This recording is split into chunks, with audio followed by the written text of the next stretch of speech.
Here we go. Here we go. Here we go. Okay, now, welcome back. I can't wait to get right on into it. The Miss Cicely Tyson. This death feels very close to her, as she was like an on-screen grandmother to me.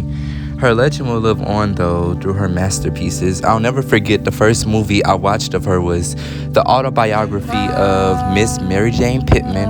I couldn't appreciate it at the time, but I grew to only not appreciate that film, but also her entire presence in itself. And I'll never forget, she was a pioneer for women of color who walk her footsteps now and in the future. So I just want to say, I give my condolences and rest in heaven, queen. Today's music, the bar is literally in hell. I feel like for hip-hop and R&B, we have some talented acts, whatever. There's just a lot of exceptions that we make that we should not make. It's up to us, really. I mean, I want everybody to get their bag, but let's call a spade a spade. What I will say is that Jasmine Sullivan released her EP. I really kind of enjoy it. There's a couple of tracks on there that I can listen to, but anybody before K. Michelle is the generation before me. So like Mary J. Blige, like it's not that many. And I know that we've had some great acts recently that I haven't mentioned. I don't listen to that many R&B artists these days because there is no R&B artist these days. R&B has lost its touch. The people who make R&B these days, they do it too damn fast. They need to slow it down, put some feeling and put some soul into it. Like, you got pop artists who sound more like an R&B artist these days. It's all just mix match. In my opinion, I feel like the whole genre music labeling should be removed from the creative process. Music should just be music, because you could be a person who mainly listens to hip-hop and R&B, but you can hear an alternative track and it'll just speak to you. So that's just my 2 cents on that. Look like Meg's old boy is dropping a collab track with one and only Chris Breezy, so we'll see how that plays out. I mean, you know how I feel about these days R&B, so we'll see how that plays out. Shout out to Kelly Rowland. She dropped her baby, her second born son, and he's adorable, of course. I don't know why celebrities post their babies on social media. That's another video, but I mean, in my opinion, I feel like they deserve that privacy. You do too, and I think that you should just wait. I mean, not even in the cover of a magazine or inside of a magazine, just all together. But anyways, congratulations to her. She welcomed her second born son, and so congratulations to her and her husband on their second born delivery. And then you got freestyles from back when I was coming up. It was fresh. It was fresh from their mind into the track. Now, for some reason, these people write their raps out. Baby, that's not a freestyle. It's just this big old cycle. Nobody wants to change it up. Rappers nowadays, they're jokes. The bars in here, that just says a lot. I mean, unless maybe somebody point me to the underground, because I feel like the mainstream is what's really fucked up. I mean, even mainstream media has some part to play with this, because mainstream is everything that's on the blogs, on the radios, and everything that's being pushed. Whether it's an agenda or not, everything that's being pushed, people hear it, and by word of mouth, everybody else will learn it. I feel like that's the issue, though. I feel like everybody is just sheep now. All of the fans are sheep. As soon as you say, oh, well, I'm a fan of this person, but I don't agree with this, oh, well, all of the rest of the fan base, along with maybe even the artist, will attack you. Here's a disclaimer. I just want to say, at one point in life, my opinions might change. It's going to change just because I'm human and I'm forever evolving. But that's my disclaimer. Mayhem and music. Tip and Tiny. Keep shit spicy like Tip and Tiny. Then Meg mentioned Tip and Tiny in one of her freestyle verses, in that Meg Monday freestyle where she said it was the needs for him. Yeah. Go listen to that by Meg, because she mentioned them, and it makes me wonder what all she knows about. I mean, she not to mention, like, not to throw her in, because she could very well not even know them like that, but I'm just saying, the industry is, everybody knows everybody. But anyway, Tip and Tiny having various threesomes with other celebrities and random people as well, bringing different people into their bedroom, which is nobody's business. I don't know why we even notice. The line is crossed when we're talking about serious allegation. Allegedly, Tip and Tiny allegedly raped multiple victims. There's allegedly multiple victims, and there's a woman by the name of Sabrina. So it's really just two sides fighting fire with fire.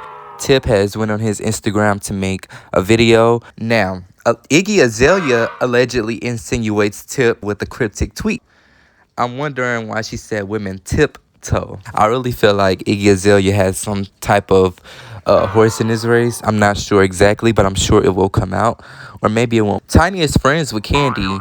What does Candy know? Although I enjoy Candy on Real Housewives of Atlanta, did Portia and Phaedra accidentally speak something true about Candy back in 2017? Candy was accused of the same act, drugging and raping somebody. Portia was served a cease and desist. Phaedra took all the heat at that reunion in 2017 with season 9 of Real Housewives of Atlanta. Go watch if you haven't. But Candy was accused of the same thing that Tiny is accused of right now with Tip.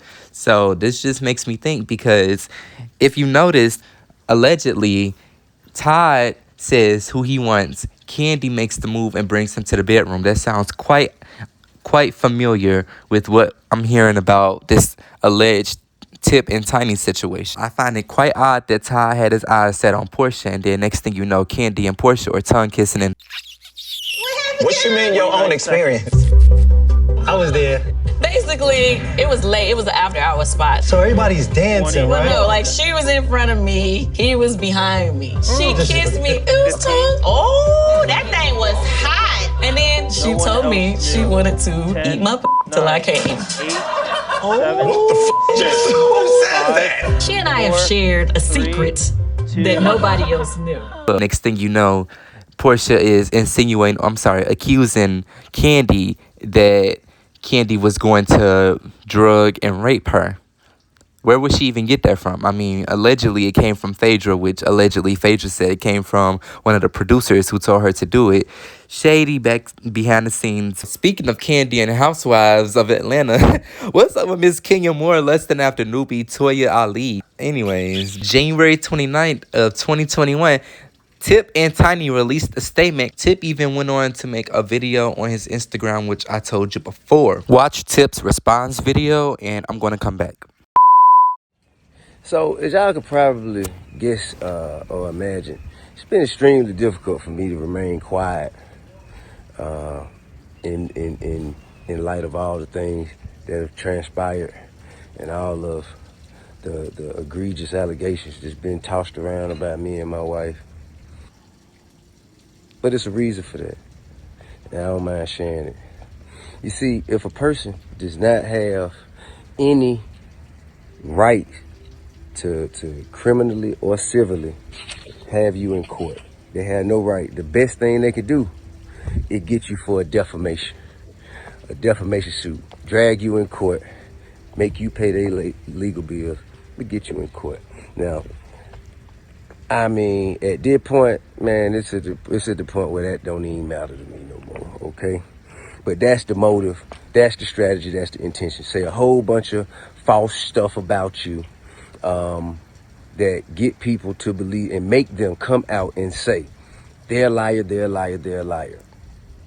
And then they can say, see, they call me a liar. That's defamation. Then they drag you in court, get you under oath and all that. Because unfortunately right now, it doesn't matter as much what they can prove you did. It matters what you can prove you didn't. You know what I mean? And that's just an unfortunate place that our society has made it to. But I want to be clear about one thing. Women who have been victimized deserve to be heard. Women, black women in particular, should be supported, protected, defended, and uplifted. However, evil has no gender.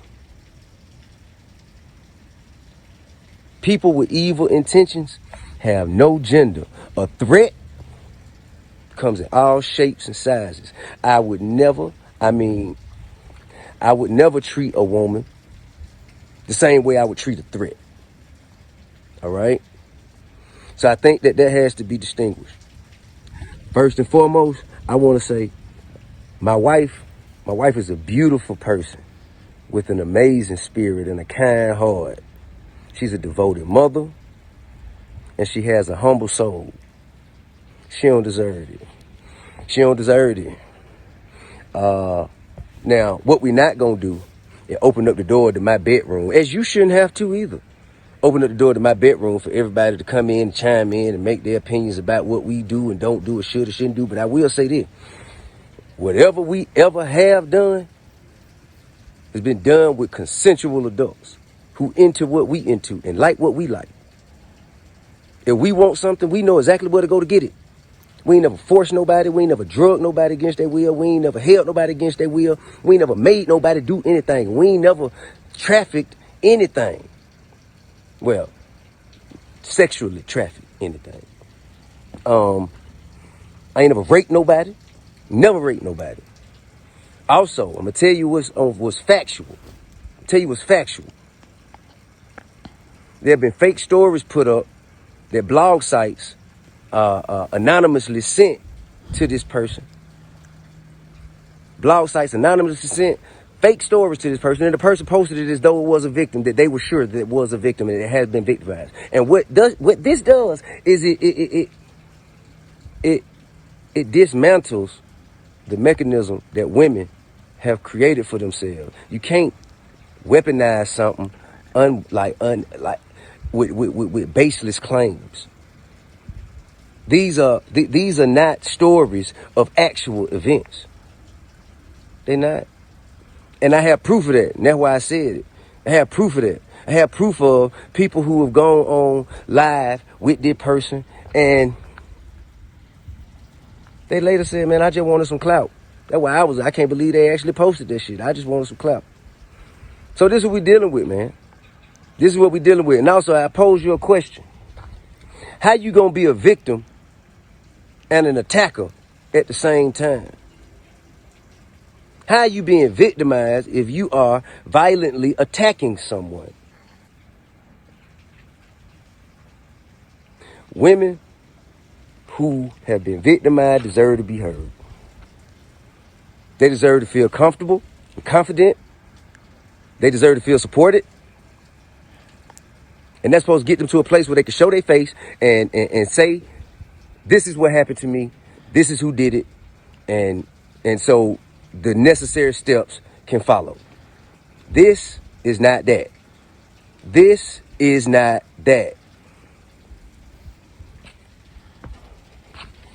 I also want you to know it's evil at play. I'm talking about evil. I'm talking like, evil. And there's been a history. We've had a history in dealing with the particular individual in question. We've had a history of it, man. Had a history of it. And there is a record of pattern behavior like this. A history of harassment. Not, I'm talking about, listen, this is not my opinion. I'm just saying what's on record. A history of violence on record. And we can't just, weaponize social media to take down people who have families and who communities depend on. You know what I'm saying? I'm talking about who have done everything that they can to uplift and help to evolve our communities. We can't tear our people down like that. And this has taught me a lot. But one thing I know, man, I will not be bullied. I am not afraid. I am not ashamed. And and the truth will be revealed, man. But until then, man, hey, listen, man, any woman out there who's going through things, who have gone through things, if you have a story, and you should come forward. You should, but don't lie, cause that tear the whole vehicle down. Don't lie. Don't lie. The truth is what needs to be heard. The truth. And I can deal with the truth all day. But at some point, man, it has to be some sort of, it got to be something that happens if you come and make baseless claims that are false about somebody that have a negative impact on them, their livelihood, or their freedom. Something got to be done about that. But I was built for this. I was born to be in this position. I was born to be in this position, to face pressure and sit in the fire so it benefits others in the future. I was born to be in the position. God put me here for this. So whatever evil has been conjured up to come against me, no weapon formed against me shall prosper. But man, I got a lot of love for everybody who been calling me, who been in support of me and my wife. Shit, man. We'll be back to doing us, man, sooner than later. You dig what I'm saying? Love and respect. That was his response. That's what he has to say to Sabrina and other naysayers. How do I know that you're not just lying? How can I trust what he's saying? Sabrina is gathering different people. Somebody is lying. You just kind of have to look at everything in hindsight. The more I hear about it, these are really serious allegations. Sabrina Peterson is not completely 100% innocent. It's not like they're facing off like Tip and Tiny versus Sabrina Peterson. No. This is about other victims as well. For Sabrina to go and have other victims, Sabrina did a polygraph test. She was telling the truth about a gun being put to her head by Tip. Prayers out to the survivors. January is Human Trafficking Month, so shout out to the survivors. I love me some Wendy Williams. When I started college, I got into her show and I started binge watching. Miss Wendy has a biopic and a documentary that will be premiering on Lifetime. You won't want to miss it. She has a story to tell. She's been through some rough stuff. She has been through some rough sleeves. Go check out them playlists. But make sure you watch her biopic and her documentary. It'll be utter and cringe truth, but we need to see inspiration of all sort, even if we see it through a hard story that has to be told, involving drugs and etc. But yeah, go check that out. Also in music, Rihanna, she celebrates her 5-year anniversary for releasing Anti, which was actually leaked. Word on the curb is that Rihanna's Anti album was leaked by Jay-Z because Beyonce was also putting out an album in 2016, and Jay-Z wanted Beyonce's album to sell higher and to get the most streams and set the most records and get all of the accolades. That's alleged that Jay-Z leaked Rihanna's Anti album, her 8th studio album. But, that's neither here nor there. I'm still waiting for Rihanna to release her next album, Kiss It Better. That will always be my favorite track personally. You should tell me what your favorite track is. What's your favorite track from Anti? And also, what do you think her next album's name will be called? Word around town is that a certain popular female rapper is gearing up to release something very, very soon. Lion Predicts. Shout out to him. I'm looking forward to all of the new music that will be coming out this year. Back when I was coming up, we had real balance in our music, the ratchet, the classy. We had music that will make you want to keep your HEADUP. We had that coming up. Real music never dies, which is the reason why I'm also waiting for Adele's next album. I heard that will be coming out this year, though. I heard it was supposed to come out last year. I've had some run-ins. I got a lot going on in my personal life. I'm not sick by the grace of God. I don't have COVID-19 or anything. You will still continue to hear from me every Sunday. Keep doing good.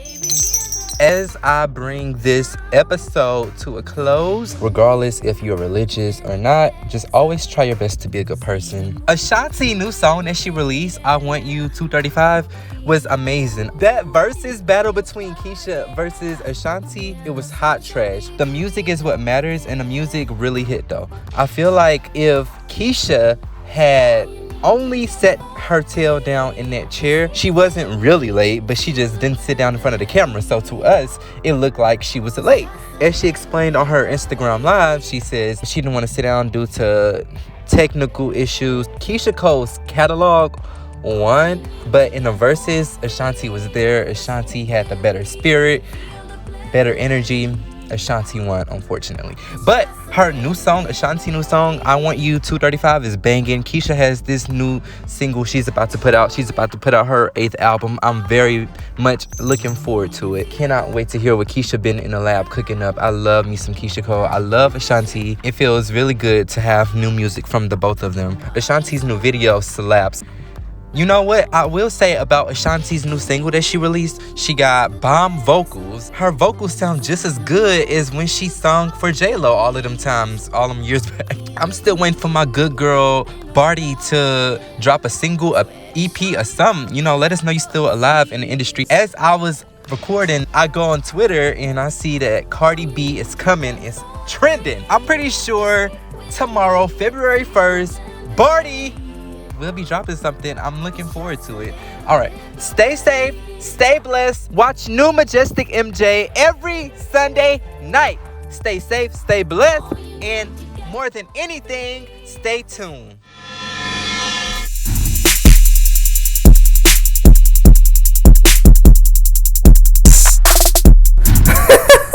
No. Cover your shame, this is mine.